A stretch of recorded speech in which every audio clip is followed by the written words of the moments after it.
Joining me now is Eric O'Neill, former FBI counterterrorism and counterintelligence operative who helped bring down Robert Hanssen. He is the author of the new book, Gray Day, My Undercover Mission to Expose America's First Cyber Spy.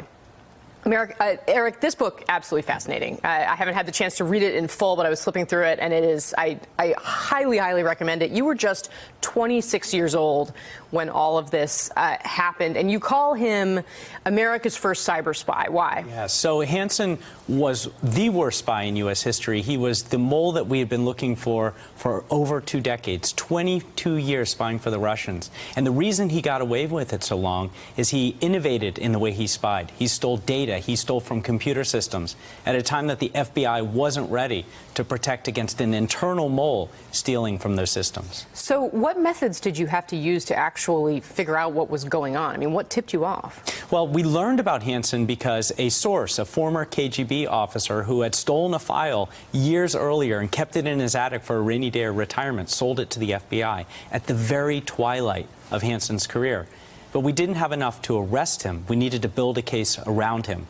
So we created a room in FBI headquarters, called it the Information Assurance Section, and flattered Hanssen into taking the job of creating cybersecurity for the FBI. And they found the only other guy who knew how to hunt spies and turn a computer on, and it ended up being me at 26 years old. I vaguely remember those days when if you were the young guy in the office, they were like, hey, figure out how those computers work. Did you recognize that sign in Pete Williams' stand-up as part of the investigation? The sign at Foxstone Park. So what Hanssen would do is there was this park called Foxstone Park. It's right near his house in Vienna, Virginia, so it was very convenient for him. He would put a piece of tape on that sign to let his Russian intelligence officers know that he was loading a drop of secrets at a bridge, a footbridge in the center of the park.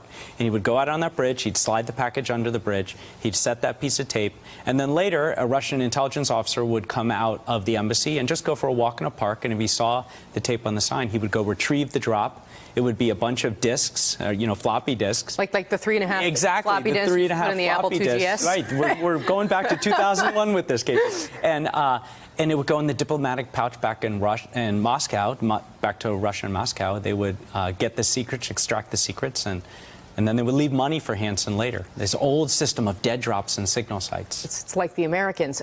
So how has all of this evolved in the years since? Because it's been incredibly rapid. How are we doing keeping up with it? And that's the critical question, because espionage has evolved. I like to say there are no hackers, there are only spies, because hacking is just the necessary evolution of espionage. As we took all of our information and stopped using paper and put it into data and computer systems and then networked those computer systems so we can communicate so quickly, the spies had to evolve to steal it where we have it. So now that's why you see the majority of breaches that happen today are sent by an email phishing attack, where they're just attacking a person. And so that means that spy sitting in Moscow doesn't have to get on a plane and come here and recruit a source and send in a Robert Hanssen. He just sends you an email and turns you into the spy. So does spying still ever happen the way it did with Hanssen? I mean, can you still bust people with a dead drop like that, or does that no longer, we're way past that now? Oh, it does. The old ways still happen, and we're in Washington, D.C., the spy capital of the world, and when I was a ghost for the FBI, I spent all day following them around. Now, of course, not letting them know that I was behind them, shadowing them in every move. It has evolved a little bit. Now you see assets sending information to intelligence officers, using everything from posting information in pictures that are encrypted on web sharing services. You might download some neat picture as your background and not know you've got classified secrets in it. To what Anna Chapman did once upon a time, who was a Russian spy who would sit in a Starbucks and connect her laptop to a Russian I/O across the street and just send the information straight across. So it continues to be different and evolve. Indeed. Well, the book is Gray Day. Thank you so much, Eric O'Neill.